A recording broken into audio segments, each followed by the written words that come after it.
Hi, my name is Jalen Marshall, and this is the video assignment for the Ethics in Business class. So, to answer the first question about case 2.8, which is what issues did Valeant miss in the decisions on accounting practices and pricing of its drugs? So, my answer is that Valeant had people questioning whether or not their accounting books were accurate. Valeant missed calculating for non-GAAP sales and made their profits look a lot better than they actually were.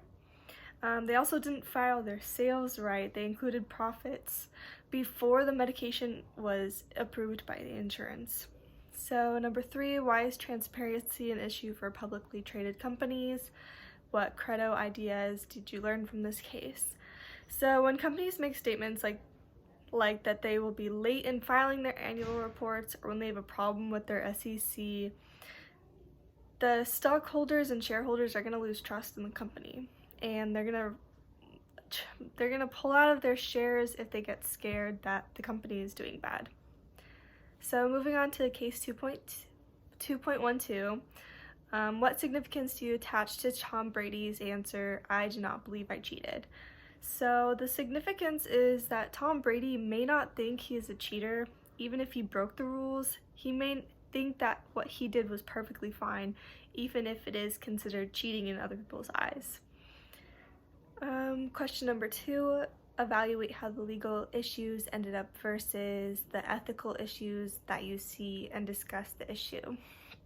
So basically, the end results ended up with them finding the team guilty, and they ended up finding them $1 million, as well as the loss of the 1st and 4th round draft picks. They also gave Tom Brady a 4-game suspension. In the terms of it being ethical or not, I personally don't think that it's ethically correct. It's just what they needed to do to get past the issue and for people to kind of move on. If they followed it ethically, they would have replayed the game, they would have taken the win away from the Patriots, or vice versa.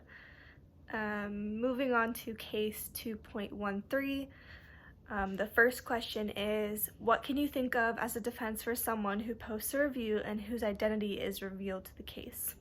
So after reading the case, it's kind of a little bit complicated because Yelp does not want to review the identities of these people, but if they did, the defense would be that they wrote the review based off the truth, and that's what they thought truthfully was.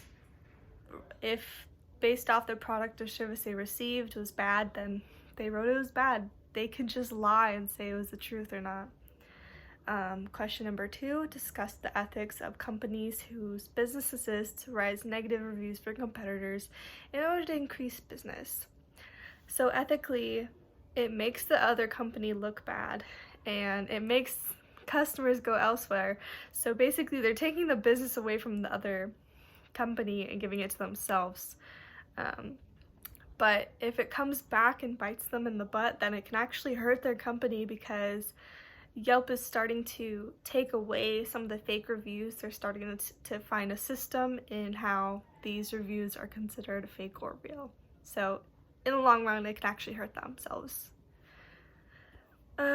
So moving on to part 2 of the video, I chose a current event that relates to the case 2.13, and it's basically about the trends in reviews in the year 2021 and kind of within the past year of COVID and the pandemic. It shows that they removed 8% of reviews considered fake.